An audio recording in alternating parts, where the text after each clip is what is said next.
Ever since I was a kid, I could understand what birds were saying. But I never told anyone. The night before my engagement party, I went to pray at the National Cathedral. My fiancé and my half-sister suddenly disappeared. When I found them near the old bell tower behind the church, I heard sparrows chirping nearby. Oh my God. We should tell this girl. Her fiancé and her sister are being intimate inside that giant bronze bell. That bell weighs hundreds of pounds. I wish she'd trapped them in there forever. I recognized those little birds. They were the ones I fed every morning in my backyard. They were so worried about me being betrayed. They kept flapping their wings and hopping around frantically. I smiled, turned to the priest, put my hands together and said, sincerely, Father, I'd like to donate $50,000 to the cathedral. I want to ring this blessing bell 108 times today, to pray for my fiancé's well-being. The sparrows froze instantly. Holy crap.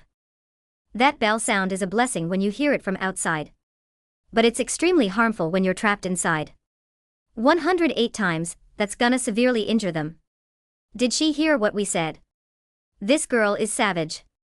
The priest's eyes lit up when he heard about my $50,000 donation. The National Cathedral was a prestigious church with good attendance.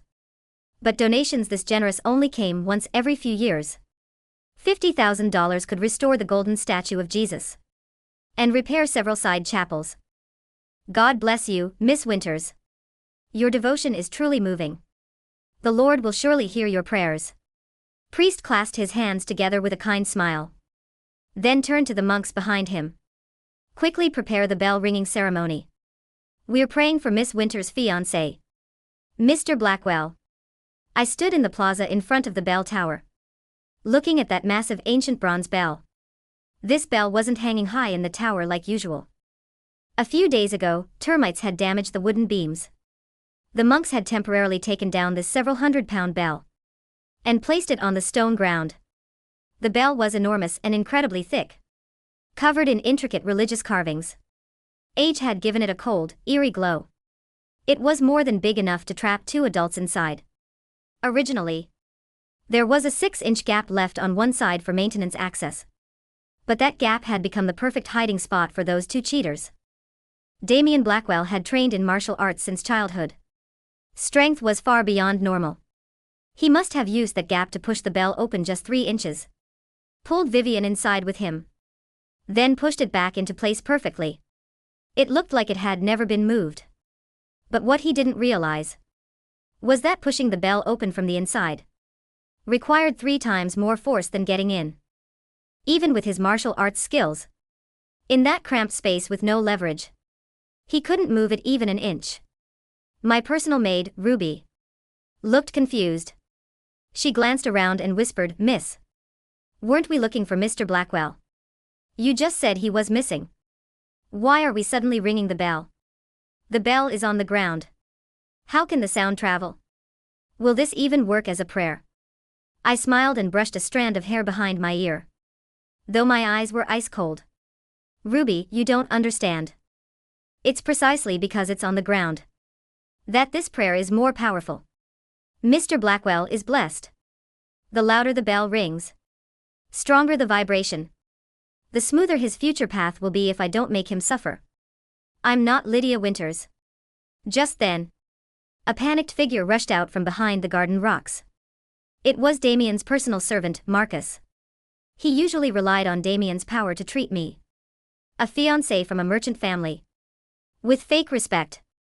He'd even secretly helped Damien pass love notes to Vivian multiple times. I always pretended not to notice. But now he was drenched in sweat, rumbling toward me, spreading his arms wide to block the bronze bell. Miss Winters, no. You absolutely cannot do this. Marcus's voice was shaking. His eyes were fixed in terror on the monks, preparing to carry the striking log. This bell is a sacred religious artifact. Now that it's resting on the ground, God is taking a nap inside it. How can we strike it randomly if we disturb God? Who will bear that sin? I raised an eyebrow and sneered internally. Marcus caught on fast. Obviously, he knew who was hiding inside.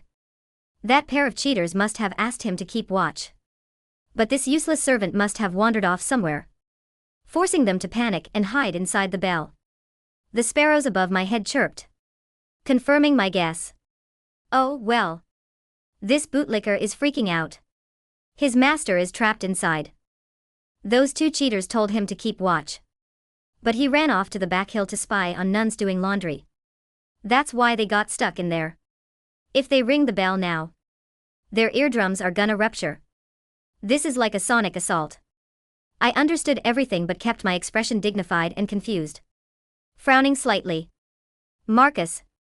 What are you doing? I'm praying for Mr. Blackwell's safety. I donated $50,000.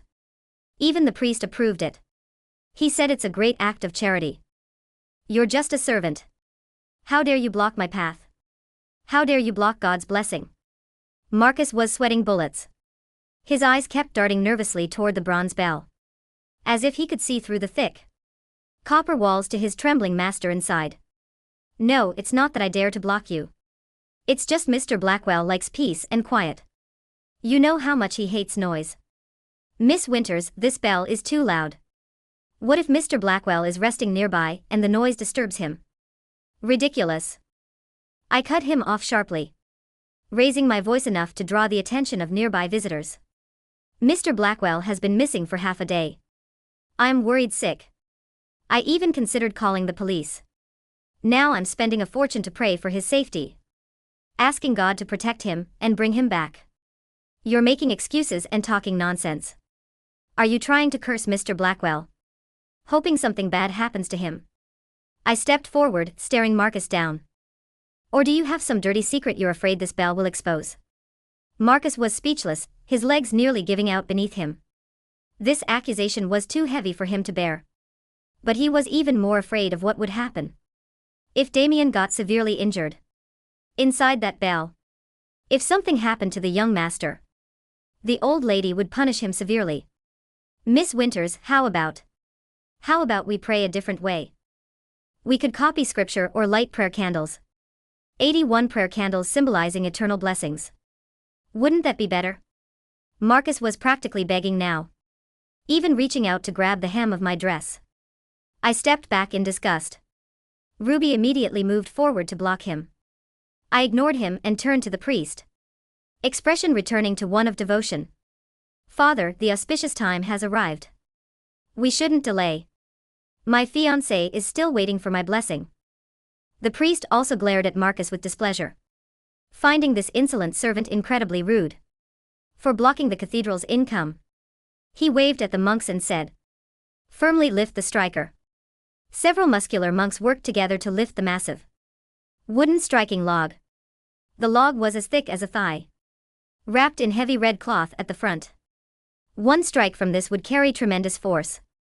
Seeing this, Marcus actually tried to rush forward and grab the log, screaming like a madman, "No! You really can't do this. Someone's going to get seriously hurt." I gave Ruby a look, although she didn't know the full story. Her loyalty to me was fierce.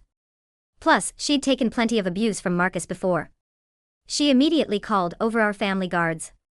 "Pull this rude servant away. He's blocking Mrs. Prayer. If he says one more word, gag him." Several guards rushed forward and dragged Marcus about 20 feet away. Marcus struggled desperately trying to shout something, but a quick-thinking guard stuffed a rag in his mouth. He can only make muffled desperate sounds, his eyes nearly popping out of his head. The birds excitedly hopped on the branches. The show starting. That half-sister was just talking trash about our girl, saying she's a tacky merchant's daughter, who doesn't deserve the young master, and is only fit to polish her shoes. Now she's gonna face consequences. Ha ha. One hit from that log and her brain's gonna rattle.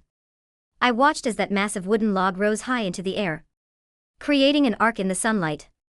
It swung toward that bronze bell sitting on the ground, and struck it hard, gong, a deafening sound.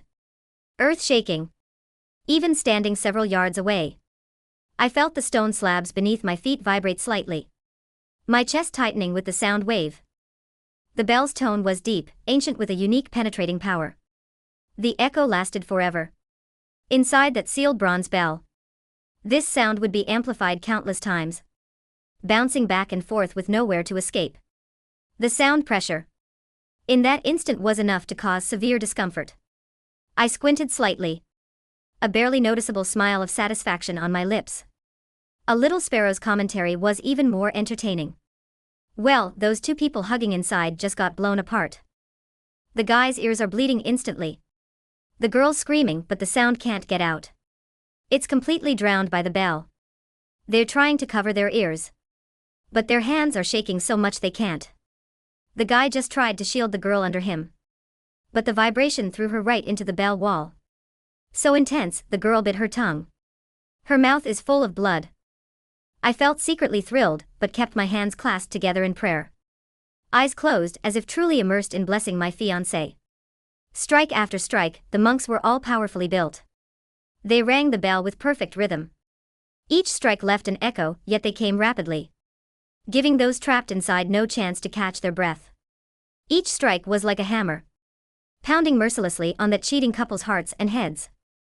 Marcus, pinned to the ground, had stopped struggling. He lay limp, space ashen, a wet stain spreading across his pants. He'd wet himself in fear. He knew it was over. Completely over after these strikes. Even if the people inside didn't suffer permanent damage, they'd be severely injured. But I had no intention of stopping 108 strikes. This was just the beginning. After about 10 strikes, I suddenly opened my eyes, frowning slightly as if unsatisfied with the effect. I turned to the priest and said, "Father, the bell sound is loud but seems scattered. Not focused enough. I think if we had senior monks sitting around the bell, chanting prayers, using divine power to seal the perimeter, the blessing would be much more effective." The priest listened and thought it made perfect sense. After all, I'd paid good money. My needs came first. Miss Winters makes an excellent point. A grounded bell does tend to lose spiritual energy. So the priest waved his hand. A dozen monks carrying wooden prayer blocks, wearing robes, sat cross-legged in a circle around the bronze bell, about 6 inches from its edge, perfectly blocking that maintenance gap. This sitting formation completely sealed off Damien and Vivian's only escape route. Originally, though, the bell was heavy. If Damien fought desperately, he might have been able to use that gap as leverage to lift the bell slightly and call for help. But now the monks were all large and muscular, having practiced martial arts for years. Their sitting postures were solid as rocks, their knees pressing against the outside of the bell, essentially adding a living lock to the bronze bell. Even if Damien used all his strength inside, he could only make the bell tremble slightly. He couldn't push it open even an inch. The monks outside were like anchors, crushing every possibility of his escape. The sparrows almost fell off the tree laughing. Brilliant. This is absolutely brilliant. This is like giving them a punishment ceremony. Physical punishment ceremony. The guy inside just tried to lift the bell. His shoulders are bleeding. But then people sat outside and he got pushed back down. Ha ha ha. His face smashed right into the girl's chest, and she threw up blood all over his face. Listening to the birds, the chanting of the monks filled the air with a heavy, solemn gravity. It was a deep, resonant hum that vibrated through the stone courtyard and into the soles of my shoes. Their voices perfectly synchronized with the reverberations of the massive bronze bell. Each time the heavy wooden log struck the metal, the monks would strike their wooden prayer blocks in unison. The resulting sound wave was an impenetrable wall of holy noise. It was beautiful from the outside, a true testament to the power of faith and wealth combined. I kept my hands delicately clasped beneath my chin, my eyes closed in a picture of absolute, unwavering devotion.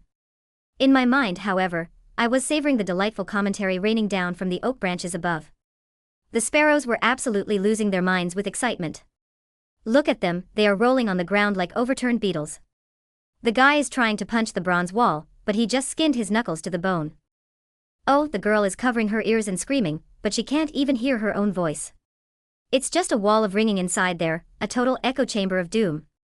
I almost let a genuine smile break through my mask of pious concern. Damien had always prided himself on his physical superiority and his refined, quiet elegance. He hated loud noises, chaotic environments, and anything that disrupted his perfectly curated sense of control. Vivian was much the same, constantly mocking my merchant background for being loud and uncultured. Now, the two of them were trapped in the ultimate symphony of noise, courtesy of my uncultured money. Strike 20 rang out, sending a fresh wave of trembling pressure through the air. The priest stood nearby, his face glowing with a mixture of spiritual satisfaction and financial glee. He truly believed he was performing a miracle today, and in a way, he absolutely was. He was miraculously curing me of my terrible taste in men, and my blind trust in my treacherous family. Strike 30 followed, the rhythm steady and unforgiving. I opened my eyes briefly to glance at Marcus, who was still pinned to the ground by my guards. The poor servant had stopped thrashing entirely. He lay there staring at the bell with hollow, bloodshot eyes, a damp patch drying on the expensive fabric of his trousers. He knew the Blackwell family would skin him alive for failing to protect their golden boy. But he also knew that if he interrupted this sacred, $50,000 ceremony, the church would have him arrested for heresy. He was paralyzed by the sheer, crushing weight of his own uselessness.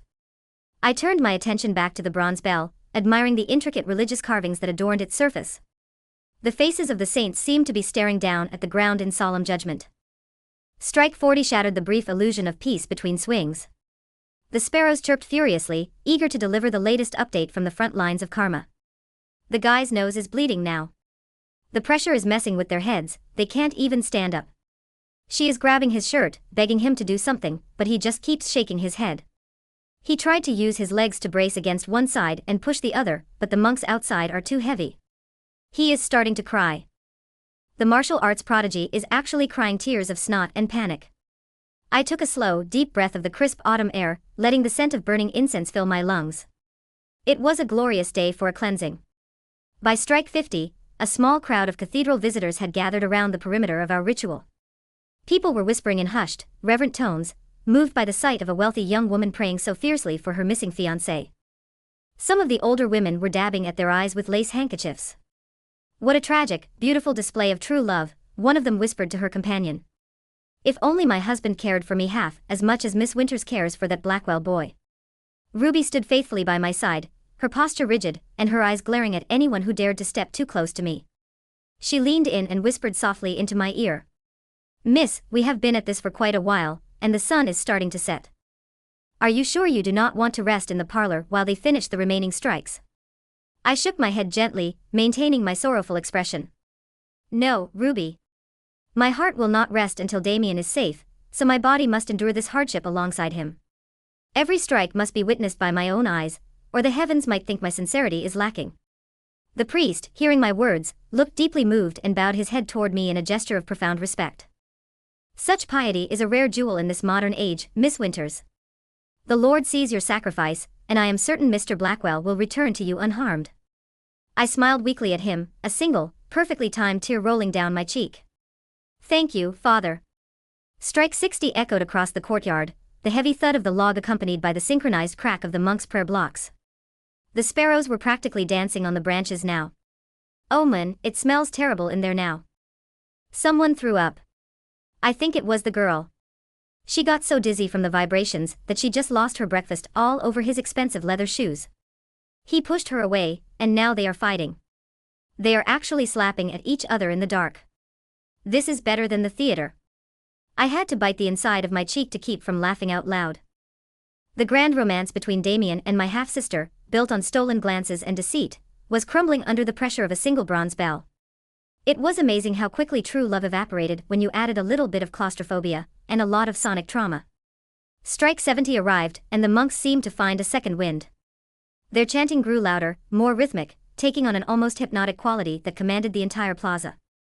The vibrations were so intense now that loose pebbles on the stone pavement began to bounce and skitter away from the bell. Inside that heavy copper dome, the air pressure had to be excruciating. I knew the human ear could only withstand so much decibel force before the inner mechanisms began to fail. Damien's prized equilibrium, the foundation of his martial arts prowess, was being systematically dismantled. Strike 80 hit, and a low, strange sound slipped out from beneath the bell. It was a muffled, pathetic whimper, completely buried beneath the chanting, but the priest paused for a fraction of a second. He frowned, tilting his head toward the bronze structure. "Did you hear something, Miss Winters?" he asked, looking slightly confused. I looked at him with wide, innocent eyes. "Hear what, Father?" Only the beautiful sound of salvation, and the echoes of my own prayers. Perhaps it was just the wind whistling through the carvings, or the metal settling into the stone. The priest nodded slowly, brushing off his own suspicion. Yes, yes, of course, the metal expands and contracts, it is a natural phenomenon. He signaled the monks to continue, and strike 90 slammed into the bell. The sparrows were exhausted from their own excitement, settling down on the branches to watch the final act. They are barely moving now. Just lying curled up in opposite corners, holding their heads. Their clothes are ruined, they are covered in sick and dirt, and they look like absolute garbage. I think the guy passed out for a second. Good, I thought to myself. Let them rest, because the real nightmare is going to begin when this bell is finally lifted. Strike 100 echoed through the gathering dusk. The sky above the cathedral was turning a deep, bruised purple, reflecting the bruised egos and bodies of the pair trapped below. The crowd of onlookers had grown significantly, with dozens of people now filming the elaborate ceremony on their phones. This was perfect. I needed as many witnesses as possible for the grand finale. Strike 105. Strike 106. Strike 107. The monks lifted the heavy wooden log for the final time, their muscles straining under the weight and the exhaustion of the ritual. I stepped forward, raising my hand gracefully to signal the peak of my devotion. May the heavens grant my fiancé the fate he truly deserves. I spoke loudly, my voice carrying over the silent anticipation of the crowd. Strike 108. Gong. The final sound was the loudest of them all, a booming, majestic roar that seemed to tear through the very fabric of the evening. It rang out over the hills, echoing through the city streets below, a declaration of absolute finality. The monks slowly lowered the log, placing it gently on the stone ground. They ceased their chanting, returning their prayer blocks to their robes, and stood up in quiet reverence. A profound, heavy silence fell over the plaza. It was the kind of silence that leaves a ringing in your own ears, a testament to the sheer volume of what had just occurred. I let out a long, shuddering sigh, slumping slightly as if the spiritual exertion had drained all my energy. Ruby was at my side in an instant, holding my arm to steady me. You did wonderfully, miss. The priest walked over, wiping a thin layer of sweat from his brow. It is done, Miss Winters. The blessing is complete, and the holy seal has been set upon Mr. Blackwell's fate. I reached into my designer handbag, and pulled out the envelope containing the cashier's check for $50,000. I handed it to the priest with a trembling hand, looking at him with nothing but pure gratitude. Thank you, Father. Your cathedral has brought peace to my troubled heart today. The priest took the envelope, his eyes practically shining in the twilight. God is great, my child. Just as the exchange was completed, a sudden, frantic scratching sound echoed from the base of the bell. It was faint, but in the dead silence of the post-ritual courtyard, it was unmistakable. Scratch, scratch, thump. The crowd murmured, heads turning toward the massive bronze structure resting on the stone slabs. The priest froze, clutching the envelope to his chest. What on earth is that? He whispered, his eyes wide with sudden fear. Is it an animal?